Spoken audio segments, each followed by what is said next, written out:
Oh, Swastiastu. Perkenalkan, nama saya Muhade Erni Rosyani. Hari ini saya akan melakukan coaching bersama dengan guru kelas 3, yaitu Bu Kadek Suyasrini, di mana beliau mengalami masalah dalam proses pembelajaran, yaitu bagaimana mengkondisikan siswa uh, dalam proses pembelajaran supaya lebih kondusif. Berikut percakapan coaching yang saya lakukan bersama dengan guru kelas 3. Selamat pagi Bu Kande. Selamat pagi. Bagaimana kabar Ibu hari ini? Baik-baik. Terus tadi Ibu mengajar di kelas 3, mengajar apa Bu? Mengajar materi sehari. Bagaimana proses pembelajarannya Bu?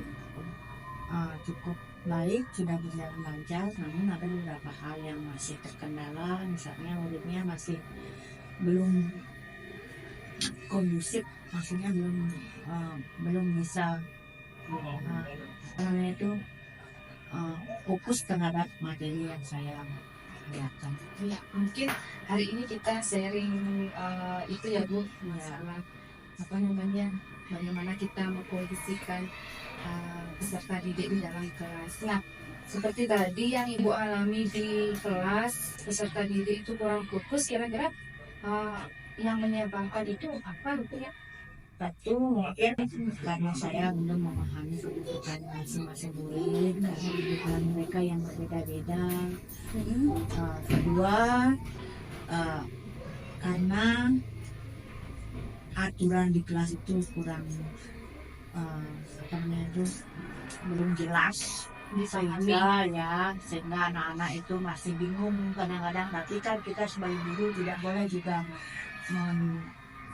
menjelaskan aturan itu dengan nada yang keras, nada yang agak tinggi. Kita harus juga menjaga emosi kita.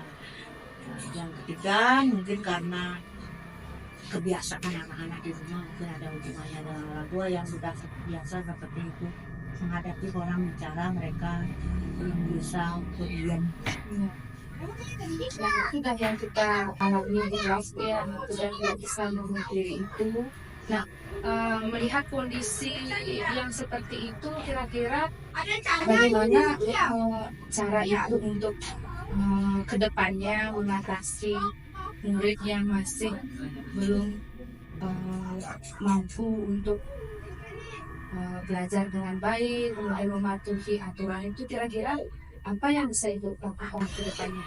Untuk yang pertama yang saya lakukan yaitu menjelaskan tentang tata tertib aturan sekolah dan menaatinya dengan baik, mungkin dengan nada yang agak lemah lembut supaya muridnya tidak merasa dipaksa dengan aturan itu. Yang kedua, kita melakukan pendekatan terhadap murid, apa yang menyebabkan anak itu seperti demikian. Kemudian kita berusaha memahami kebutuhannya dia bagaimana. Yang ketiga, kita tentunya melakukan komunikasi dengan orang tua, bagaimana dia di rumah, kebiasaannya di rumah, apa yang biasa mereka lakukan di rumah. Dan ketiga, mungkin kita melakukan kesepakatan kelas sebelum memulai semua pembelajaran.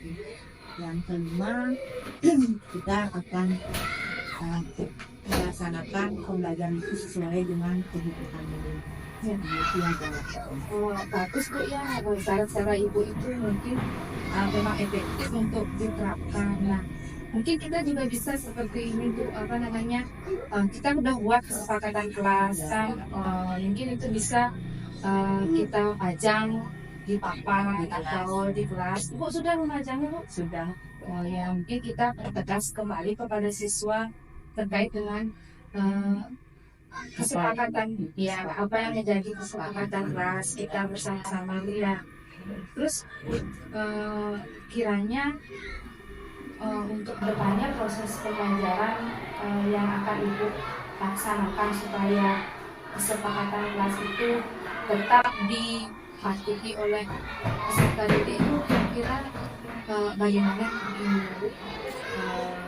apa namanya kedepannya itu bagaimana caranya. Ya, yang pertama yang saya lakukan mungkin setiap memulai pembelajaran kita kembali review apa yang menjadi kesepakatan kelas kita, kemudian kita terapkan secara berkesinambungan sehingga murid itu benar-benar paham dengan apa yang mereka lakukan supaya tidak menjadi sebuah paksaan.